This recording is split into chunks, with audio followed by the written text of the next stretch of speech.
आप सभी भाई बहनों का आज की आध्यात्मिक कक्षा में बहुत बहुत स्वागत है।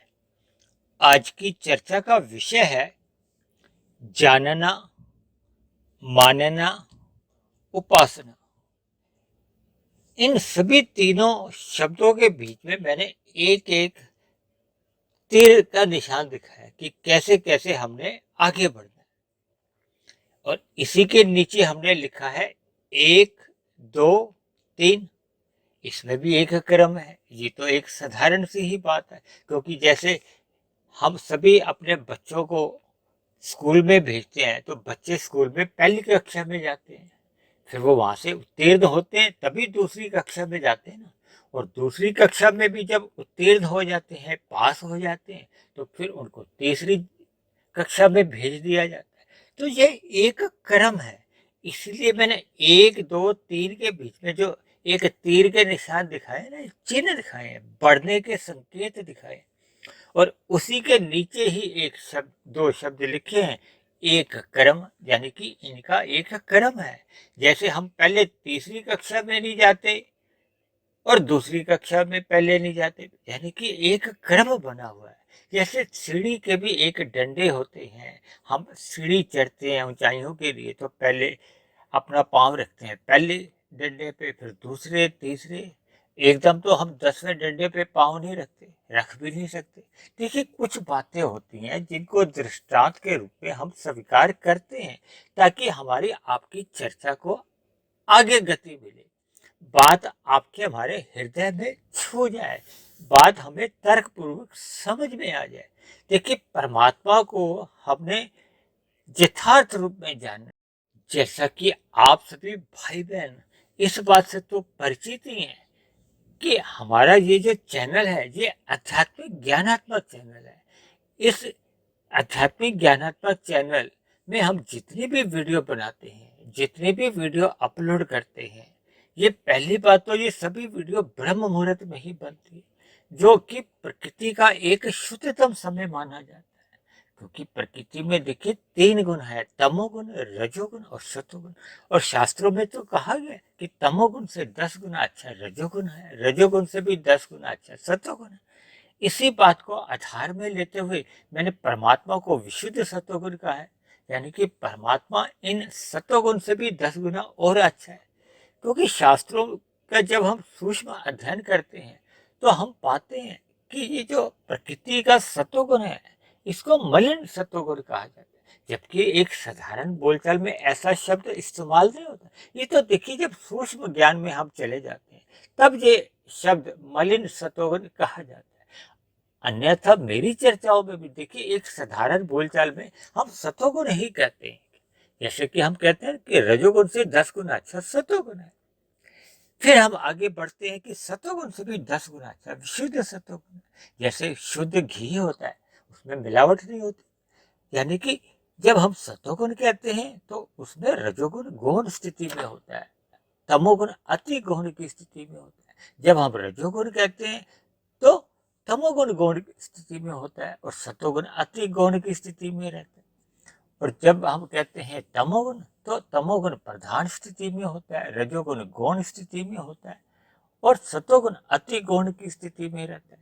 लेकिन इन 3 बातों में एक बात विचारनी है कि जब जब मनुष्य तमोगुण में स्थित होता है या रजोगुण में स्थित होता है, इन दोनों ही स्थितियों में उसका सतोगुण अति गुण ही माना जाता है। क्योंकि देखिए, तमोगुण को हम 1 अंक से परिभाषित करते हैं, रजोगुण को 10 अंकों से और सतोगुण को 100 अंकों से। 1 और 10 तो देखिए पास पास है, चाहे हम रजोगुण में रहते हैं या तमोगुण में रहते हैं, दोनों ही स्थितियों में 100 अंक दूर बना रहता है। ये अलग बात है कि तमोगुणी के लिए ये दूरी 99 अंकों की है और रजोगुणी के लिए ये दूरी 90 अंकों की है। तो 90 और 99 में देखिए संख्यात्मक तुलनात्मक अध्ययन जब हम करते हैं तो 90 और 99 में बहुत गहरा अंतर नहीं माना जाता। जबकि रजोगुण में रहते हुए मनुष्य जितने भी कर्म करता है वो तो देखिए पुण्य कर्म ही माने जाते हैं, यानी कि पाप कर्म नहीं माने जाते। लेकिन जब जब मनुष्य तमोगुण में गिर जाता है तो उसके वो किए गए कर्म पाप श्रेणी में आते। देखिए, शास्त्रों में बताया गया कि हमें मनुष्य मनुष्य जीवन में कौन से कर्म करने हैं, कौन से नहीं करने, यानी कि विधि विधान जो हमें करने का आदेश दिए। वेदों में तो इसके विस्तार से चर्चाएं आई। हमारे जो ऋषिगत ग्रंथ हैं, जो मायातीत महापुरुष हैं, उन्होंने परमात्मा का ध्यान लगाते हुए ये जितने भी वेद हैं, देखिए वेदों को अपौरुषीय कहा जाता है, उसको किसी ने लिखा नहीं। वो परमात्मा की वाणी कहो या अपौरुषीय कहो, वो सृष्टि के आरंभ में प्रकट किए जाते हैं परमात्मा के मुख से। क्योंकि हम जितने भी वाणी बोलते हैं वो मुख से बोली जाती है, यानी कि वेदों को किसी भी महापुरुष द्वारा लिखा नहीं गया। जबकि ये जो उपनिषद हैं, पुराण हैं, ये बात के और भी ऋषिगत ग्रंथ हैं, उन सभी को मायातीत महापुरुषों ने ही लिखा है। लेकिन उनको हम अपौरुषीय नहीं कहते। अपौरुषीय केवल और केवल वेदों को कहा जाता है। और वैसे तो देखिए गीता, क्योंकि भगवान श्री कृष्ण के स्वयं के बोल हैं, उनको भी एक वेद वाणी के बराबर ही माना जाता है।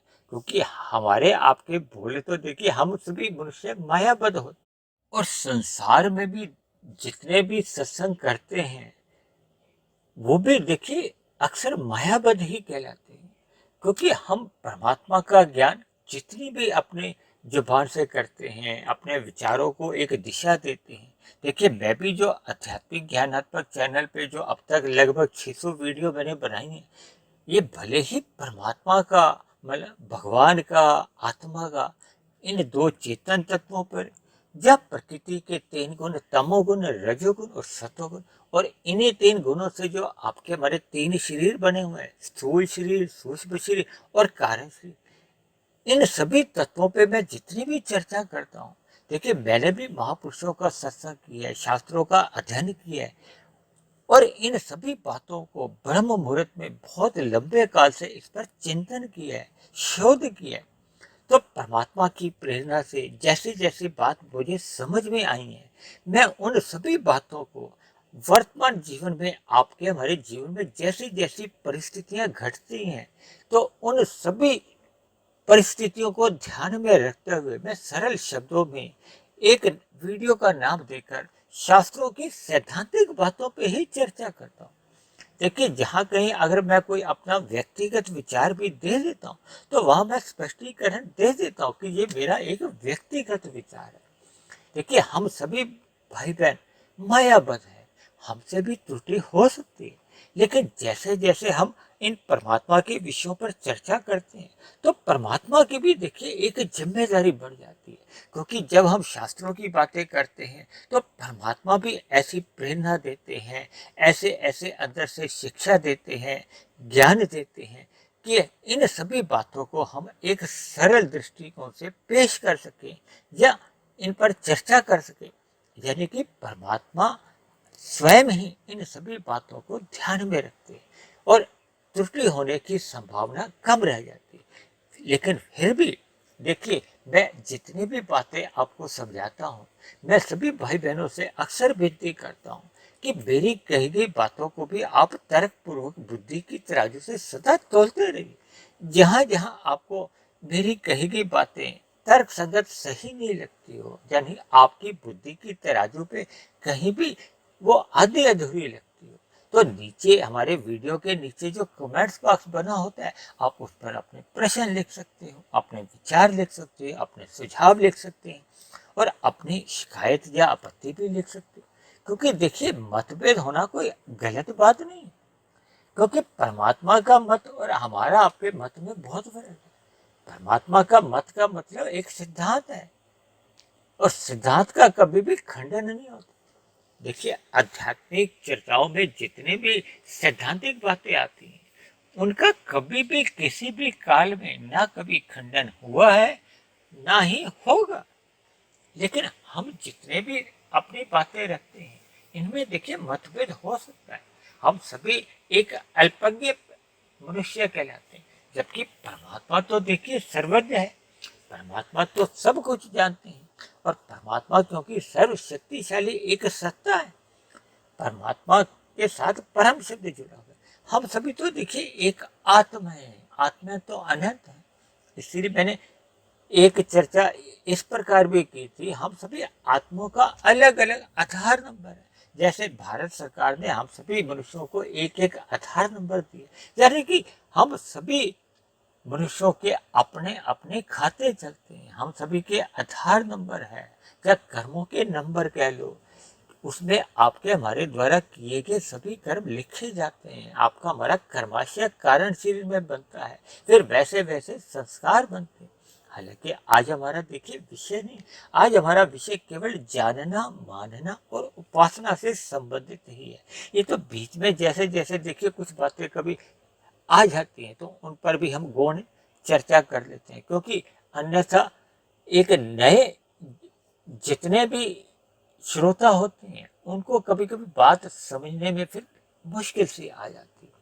तो मेरी कोशिश तो यही रहती है कि हम जितनी भी चर्चाएं सैद्धांतिक रूप से करते हैं उनका मैं जितना स्पष्ट शब्दों में सरलीकरण दे पाता हूँ मैं देने का एक प्रयास करता हूँ। देखिए, जानना, मानना और उपासना, ये जो एक कर्म मैंने इसलिए बताया है क्योंकि कभी कभी मनुष्य परमात्मा संबंधित कई बातों को मान लेता है, जानता नहीं है। यानी कि जब जब हम यथार्थ रूप में एक ज्ञान से परिचित नहीं रहते, यानी परमात्मा का हमें यथार्थ ज्ञान मालूम नहीं होता, जो हमने पढ़ा नहीं होता, हमने समझा नहीं होता, लेकिन हम मान लेते हैं। तब ऐसे में मानना देखिए गलत बात नहीं है, लेकिन कभी कभी कुछ संभावनाएं ऐसी बन जाती हैं, स्थितियां कभी कभी कुछ ऐसी बन जाती है कि मनुष्य के जीवन में अंधविश्वास उसको घेर लेते हैं। अंधविश्वास आने पे फिर उसके जीवन में कई प्रकार की त्रुटियां आने लगती हैं, उसके कर्मों में एक कमी रहने लगती है। लेकिन जैसे जैसे हम परमात्मा को जानने का प्रयत्न करते हैं, परमात्मा को देखिए जानना क्या है, परमात्मा के विषयों के बारे में जब हम सुनते हैं, जब पढ़ते हैं, देखिए शतोगुनी साहित्य मोबाइल में भी उपलब्ध है, कंप्यूटर में भी उपलब्ध है। और भारत में तो देखिए इतना शतोगुनी साहित्य है कि उसमें आप जितना भी पढ़ते जाते हैं, फिर आप और हम जितना भी सत्संग करते हैं, देखिए महापुरुषों का सत्संग करते रहने से फिर हमारे अंदर सात्विक वृत्तियां बनने लगती हैं। हमारा स्वयं का जो एक बुद्धि का स्तर है उसमें विवेक शक्ति जागने लगती है। यानी कि जब हम अपने मन को एकाग्र करते हैं, इन सतोगुनी वृत्तियों में मन को लगाते हैं, तो फिर परमात्मा का ज्ञान हमें समझ में आने लगता है। यदि हम एक स्थूल शरीर के स्तर पर ही केवल बेमन से सुनते हैं, जब बेमन से ही पढ़ते हैं, आधा अधूरा पढ़ते हैं या आधा अधूरा ही सुनते हैं। देखिए जैसे हमने ये जो वीडियो बनाते हैं, यदि कोई 45 मिनट की वीडियो है तो अक्सर मनुष्य क्या करता है, एक छोटा रास्ता अपनाता है, बीच बीच में से सुन लेता है। क्योंकि देखिए हमारे पास भी जो एक आंकड़े आते हैं, उन आंकड़ों से कई प्रकार के हमें संकेत मिलते हैं। लेकिन कुछ मनुष्य होते हैं जो आरंभ से लेकर अंत तक सुनते हैं, और कभी कभी एक ही वीडियो को 2 बार सुनते हैं, 5 बार सुनते हैं, बार बार जीवन में सुनते हैं।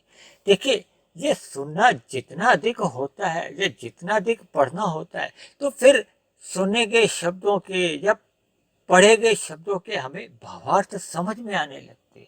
जैसे जैसे शब्दों के अर्थ हमें समझ में आने लगते हैं, तो फिर हमारी भावना एक सकारात्मक दृष्टिकोण से परमात्मा के प्रति जगने लगती है। तो फिर हमारा जो एक मानना है उसकी स्थिति मजबूत होने लगती है। इसीलिए देखिए मैंने कहा है जानना, मानना और उपासना। देखिए जब हमारा जानना एक सही दिशा में चलता जाता है, यानी कि हम अपने बुद्धि को एक सकारात्मक दिशा में, सात्विक दिशा में लगाए रखते हैं।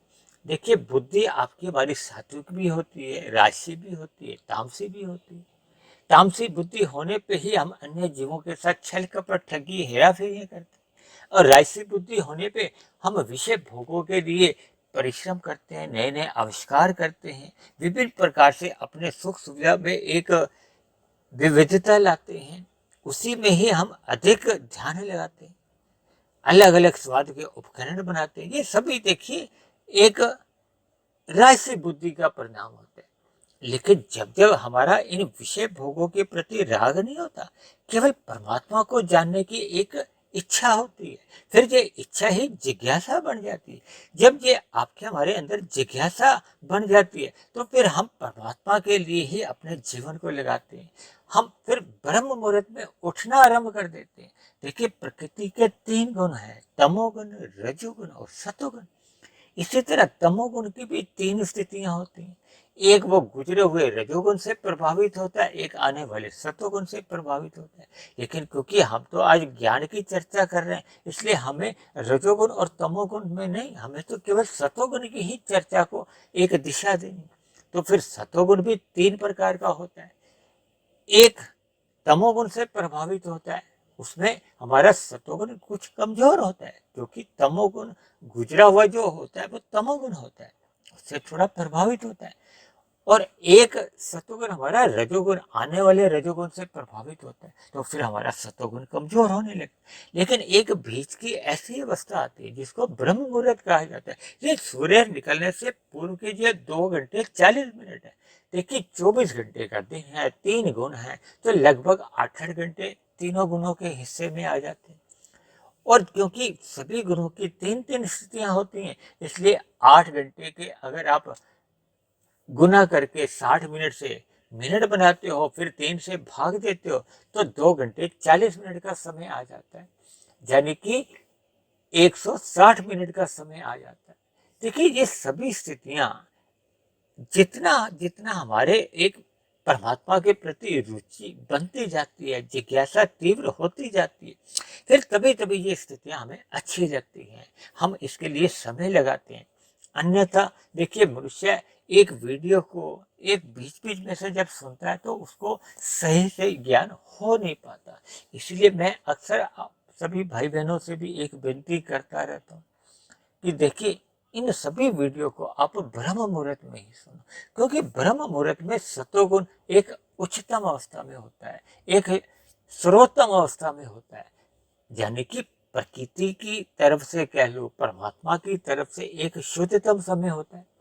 सिर्फ माता पिता भी अपने बच्चों को जो स्कूल जाते हैं उनको कहते हैं कि सुबह जल्दी उठा करो, सुबह का याद किया हुआ पाठ एक अधिक समय तक स्मृति में रहता है, यानी कि हमारी बुद्धि विकसित होती है।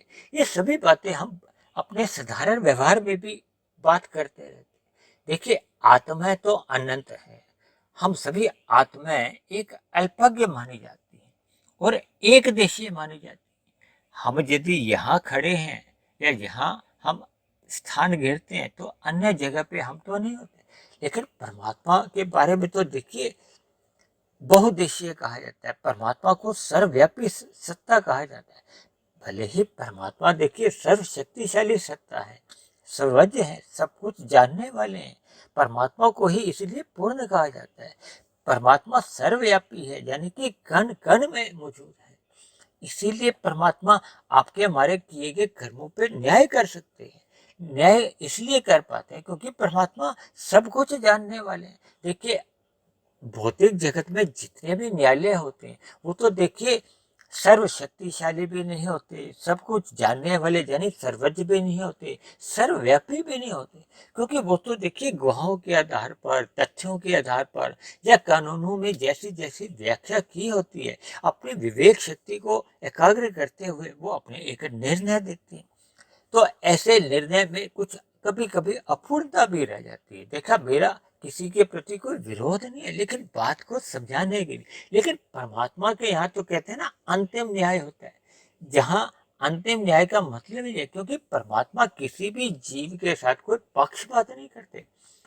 यानी जितने भी मनुष्य हैं योनि में हैं, वो अपने जीवन में सकाम भाव से जैसे जैसे पाप पुण्य कर्म करते हैं, फिर वैसा वैसा ही उनके साथ न्याय होता है। मनुष्य से नीचे की जितनी जोनि है वो अपने किए गए पाप कर्मों का ही दुख रूपी फल भोगती है। मनुष्य से ऊपर की जितनी जोनि है वो सुख रूपी फल भोगती है। और सुख रूपी फल क्या है? देखिए, पुण्य कर्मों का सुख रूपी फल आता है। जबकि मनुष्य जीवन में हम अपने मनुष्य जीवन में किए गए पाप पुण्य कर्मों का सुख दुख रूपी फल भोगते हैं। लेकिन मनुष्य जोनि में एक नया जो हमें आपको एक सुविधा दी गई है, स्वतंत्रता दी गई है, कि हम नया कर्म करने में स्वतंत्र हैं। भले ही परमात्मा प्रेरणा देते रहते हैं, क्योंकि परमात्मा तो देखिए हम सबके हृदय में आत्मा के साथ ही, और कहीं कहीं तो ये भी कहा गया कि आत्मा के भीतर ही है। यानी कि परमात्मा आपको हमें सदा ही शुभ कार्य करने के लिए प्रोत्साहित करते हैं, आपको बार बार शिक्षा देते हैं, संदेश देते हैं, और पाप कर्मों को करने से रोकते हैं, बार बार मना करते हैं कि इस पाप कर्म को मत करो, इससे आपका भविष्य बिगड़ेगा, भविष्य में आपकी अधोगति होगी, इसके दुख रूपी परिणाम आपको भुगतने होंगे। लेकिन मनुष्य जब इन आदेशों की एक अवहेलना कर देता है और अपने भोगों के आवेश में आते हुए पाप कर्म कर जाता है। देखिए, जब मनुष्य विषय भोगों के प्रति एक असक्त हो जाता है, व्यसनी बन जाता है, ये जो 5 विषय हैं, गंध, रस, रूप, स्पर्श और शब्द, जब मनुष्य इन विषय भोगों के प्रति एक विशेष आकर्षण उसके मन में बैठ जाता है, भोगों के प्रति उसकी आसक्ति बैठ जाती है, तो मनुष्य आरंभ में तो देखिए रजोगुण में रहता हुआ ही कर्म करता है। लेकिन जब इन विषय भोगों को वो गहरे तल पे भोगता है तो उसमें एक प्रमाद आने लगता है। प्रमाद आते आते फिर उसमें आलस्य आ जाता है, उसकी बुद्धि भ्रमित हो जाती है। तब ऐसे में वो तमोगुण का सहारा लेता है। यानी कि कब मनुष्य भोगों के आवेश में फिर पाप कर्म करने लगता है। देखिए, किए गए सभी कर्म आपके हमारे तो लिखे जाते हैं। एक समय विशेष के बाद जैसे ही आपके हमारे पाप पुण्य कर्म पक जाते हैं, एक समय अंतराल के बाद फिर वो हमें अनुकूल प्रतिकूल परिस्थितियां प्रदान करते हैं। देखिए, अनुकूल परिस्थितियां हमारे पुण्य कर्मों का एक सुख रूपी फल लाती हैं, और प्रतिकूल परिस्थितियां हमारे किए गए पाप कर्मों का दुख रूपी फल हमें देती हैं। इसलिए मनुष्य को परमात्मा को सर्वप्रथम श्रद्धा पूर्वक जानना चाहिए, सत्संग करते रहना चाहिए, और ये निरंतर करते रहना चाहिए। देखिए, निरंतर सत्संग करते रहने से हमारे आपके मन में जितने भी भ्रम होते हैं, मैंने बताया ना, देखिए शास्त्रों में बहुत से ऐसे शब्द भी आ जाते हैं जिनका हमें सही सही अर्थ ही नहीं पता चलता। लेकिन जैसे जैसे हम एकांत स्थिति में इन सभी शब्दों पे चिंतन करते हैं, या महापुरुषों का समय समय पे सत्संग करते रहते हैं, सुनते रहते हैं, फिर उस पर शोध करते हैं, तो फिर हमारी एक बुद्धि एकाग्र हो जाती है। हमारी मन बुद्धि उस पर एक एकाग्र होने से फिर हमें परमात्मा द्वारा ही कुछ ऐसे अर्थ समझ में आने लगते हैं। तो फिर हमारा परमात्मा पे एक अटूट श्रद्धा उत्पन्न होती है। यानी कि अब ऐसी स्थितियां बनती है कि मनुष्य का जो सत्संग है वो श्रद्धा पूर्वक होने लगता है। देखिए, जब आरंभ में सत्संग होता है तो वो बेमन से होता है, उसमें मन आंशिक लगा होता है। भले ही स्थूल इंद्रियां पूर्ण रूप से लगी होती हैं, लेकिन स्थूल शरीर में जब इंद्रियां तो पूर्ण रूप से लगी हुई हैं, लेकिन मन आंशिक होने से फिर हमें ज्ञान समझ नहीं आता। फिर वो आधा अधूरा ज्ञान रहने से उस पर चिंतन नहीं हो पाता। देखिए, जब हम श्रद्धा पूर्वक मन लगा के सत्संग करते हैं, सत्संग का मतलब ही देखिए पढ़ने से भी लिया जाता है, सुनने से भी लिया जाता है। किसी भी प्रकार का जब हम ये श्रद्धा पूर्वक सत्संग करने लगते हैं तो फिर उस पर मनन करने का हमें एक अवसर मिलता है, और मनन जितना लंबे समय तक होता है तो फिर वो हमारा एक संस्कार बनने लगता है। देखिए, मनन मन बुद्धि द्वारा होता है, यानी कि ये एक सूक्ष्म शरीर का हिस्सा है। देखिए, आपके हमारे 3 शरीर हैं, स्थूल शरीर, सूक्ष्म शरीर और कारण शरीर। स्थूल शरीर द्वारा हम स्थूल इंद्रियों द्वारा सत्संग करते हैं, चाहे आंखों से पढ़ने का और कानों से सुनने का। लेकिन सूक्ष्म शरीर, क्योंकि मन बुद्धि है, जब मन बुद्धि हमारे श्रद्धा पूर्वक लग जाते हैं, यानी कि हमारा सत्संग श्रद्धा पूर्वक होता है, तो फिर हमारा स्थूल शरीर के साथ साथ सूक्ष्म शरीर भी लग जाता है, और चिंतन के बाद फिर उस पर जितना अधिक मनन चिंतन चलता रहता है, शोध का कार्य चलता रहता है, यानी कि हमारी एक जिज्ञासा बहुत ही गहरे तल पे चली जाती है। तो फिर आपका हमारा वो किया गया शोध कह लो, चिंतन कह लो, फिर वो एक स्वभाव बनने लगता है, एक शुभ संस्कार का रूप ले लेता है। और ये शुभ संस्कार बनने पे ही फिर परमात्मा के प्रति हमारी एक अटूट श्रद्धा होने लगती है। यानी कि जो आरंभ में हमने जानना के लिए प्रयत्न किया था, अब हमारा जब सूक्ष्म शरीर के स्तर पर मन भी 100% शामिल होता है, तो ये आपके हमारे जीवन में फिर मानना की स्थिति होती है। यानी हम पहली क्लास से फिर दूसरी कक्षा में आ जाते हैं। और जो तीसरी कक्षा में देखिए हमने उपासना शब्द लिखा है। उपासना शब्द का अर्थ शास्त्रों में कहा गया है कि जब हम किसी के निकट बैठते हैं, देखिए जब हम परमात्मा के निकट बैठते हैं, यानी कि निकट बैठने का यहाँ अभिप्राय है कि परमात्मा की सम्मुखता आने लगती है, परमात्मा की याद बनी रहती है, परमात्मा हमारी स्मृति में रहता है। तो परमात्मा के जो दिव्य गुण हैं, परमात्मा की सम्मुखता बने रहने से, परमात्मा की स्मृति बने रहने से, फिर परमात्मा के जो दिव्य गुण हैं वो हमारे अंतःकरण में बैठने लगते हैं, यानी कि हमारे अंतःकरण में परमात्मा के ही गुण आने लगते हैं। तो फिर आपका हमारा अंतःकरण शुद्ध होने लगता है, यानी कि हमारा अंतःकरण क्या है? मन, बुद्धि, अहंकार। मन बुद्धि देखिए सूक्ष्म शरीर का हिस्सा है और अहंकार कारण शरीर का हिस्सा है। यानी कि आपके हमारे कारण शरीर में जो पहले के अशुभ संस्कार बने होते हैं, बुरे संस्कार बने होते हैं, तो फिर ये नए शुभ संस्कार बनने से फिर जो पहले के बुरे संस्कार होते हैं वो कमजोर पड़ने लगते हैं। वो जैसे जैसे कमजोर होते होते एक ऐसी स्थिति आती है कि वो मर जाते हैं, समाप्त हो जाते हैं। इन्हीं को ही शास्त्रों में दग्ध बीज की अवस्था भी कहा गया। यानी कि आपने जीवन में परमात्मा को श्रद्धा पूर्वक सुनना है, पढ़ना है और उस पर सदा शोध करते रहना है, चिंतन करते रहना है। यानी कि परमात्मा की स्मृति 1 घंटा, 2 घंटे, 10 घंटे, 20 घंटे नहीं, सदा ही 24 घंटे हर क्षण परमात्मा की स्मृति आपके हमारे जीवन में सदा बनी रहनी चाहिए। तभी हम ये जो संसारी आकर्षण है या विषय भोग है, गंध, रस, रूप, स्पर्श और शब्द, इनसे हम एक उचित दूरी बना सकते हैं। यानी कि हम रजोगुण को मर्यादा में रखेंगे। और देखिए जब हम रजोगुण मर्यादा में रखते हैं तो फिर मनुष्य पाप कर्मों से तो सहज ही बचने लगता है। यानी कि पाप कर्मों से तो उसका दूर दूर तक नाता समाप्त हो जाता है, क्योंकि पाप कर्मों से नाता उसी से जुड़ता है जब हम विषय भोगों में असक्त हो जाते हैं। हमें विषय भोगों को भोगने के लिए ही पाप कर्म करने होते हैं। देखिए मनुष्य जितने भी पाप कर्म करता है बिना भोगों के प्रेरित हुए तो करता नहीं।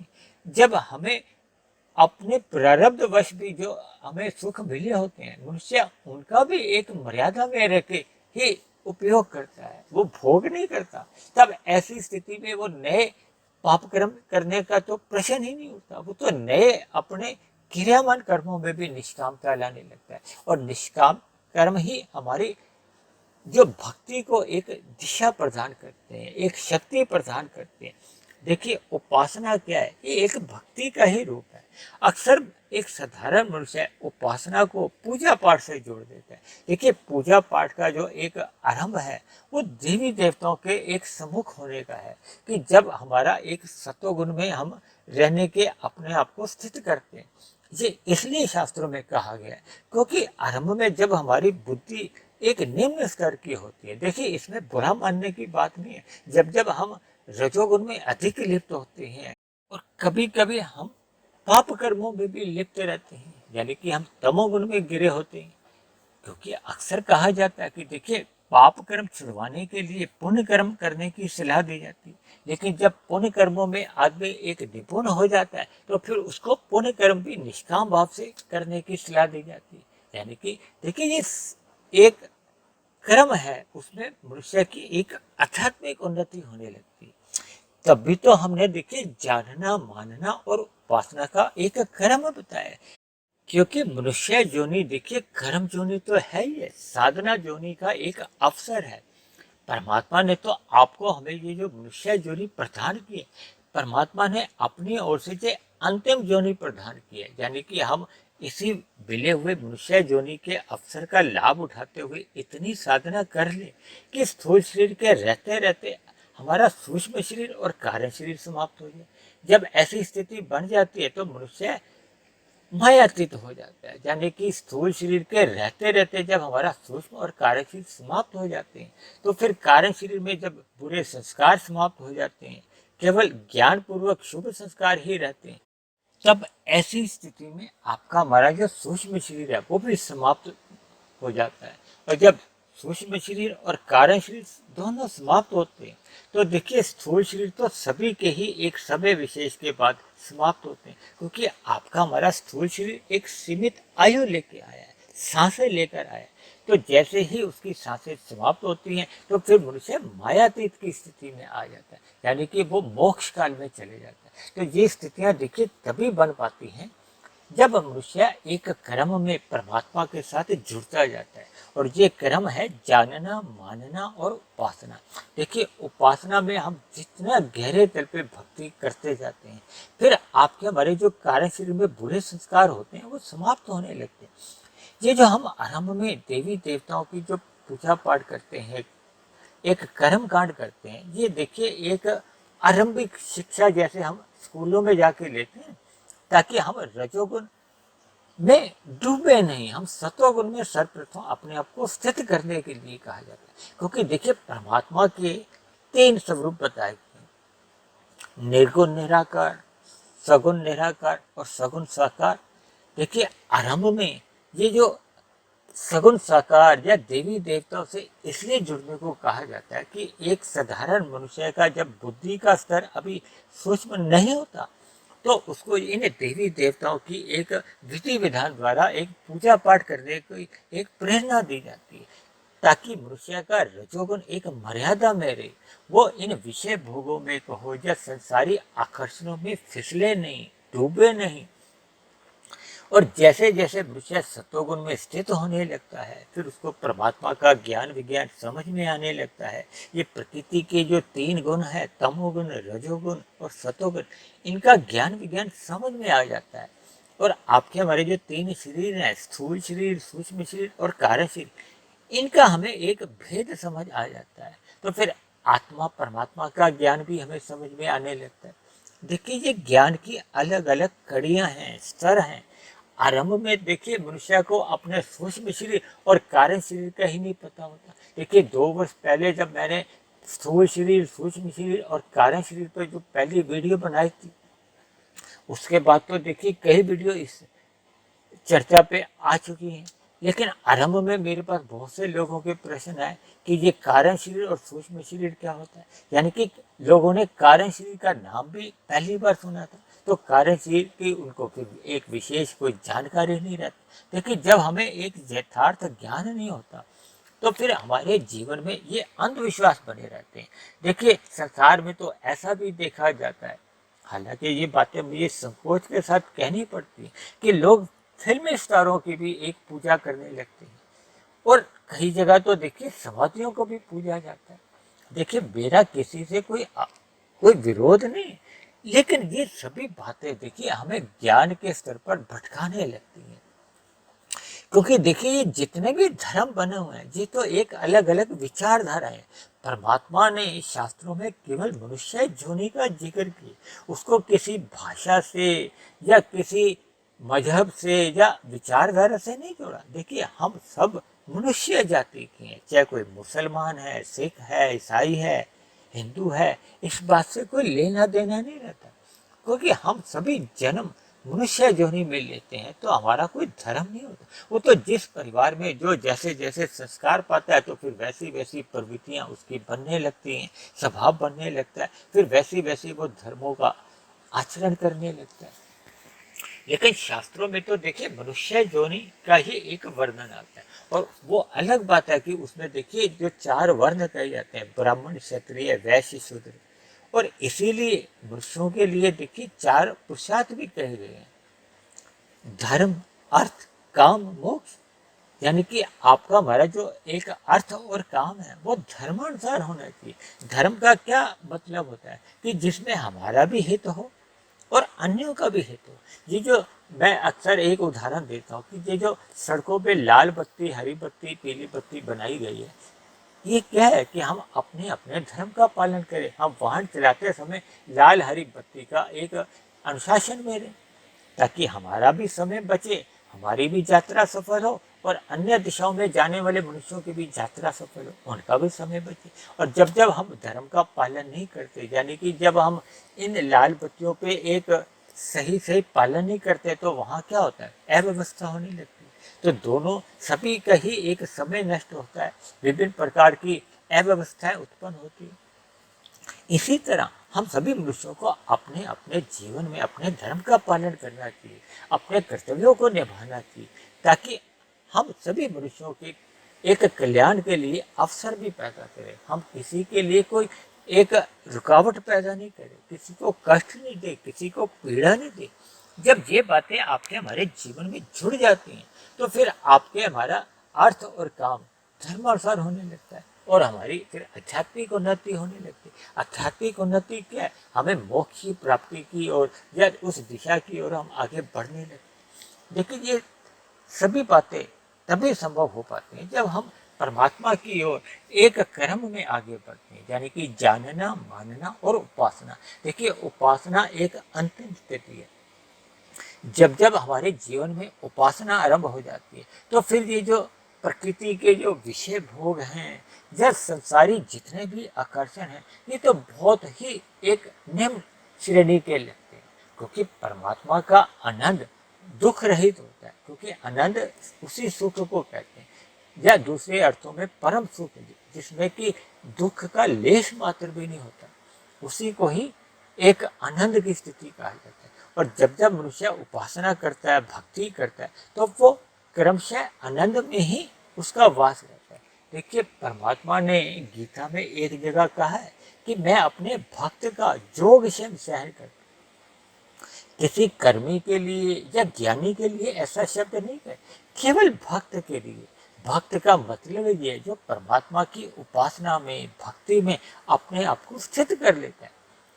इसलिए मेरी आप सभी भाई बहनों से विनती है कि देखिए, मिले हुए जीवन का आप लाभ उठाएं। यानी कि मनुष्य जीवन में हम जितनी अधिक आध्यात्मिक उन्नति कर लेते हैं वो सुरक्षित बनी रहती है।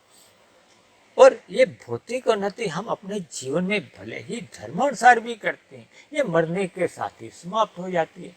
और यदि हम इस भौतिक उन्नति के लिए पाप कर्म करते हैं, यानी कि तमोगुण में गिर जाते हैं, तो फिर ऐसी की गई उन्नति तो देखिए मरने के साथ यही समाप्त हो ही जाती है।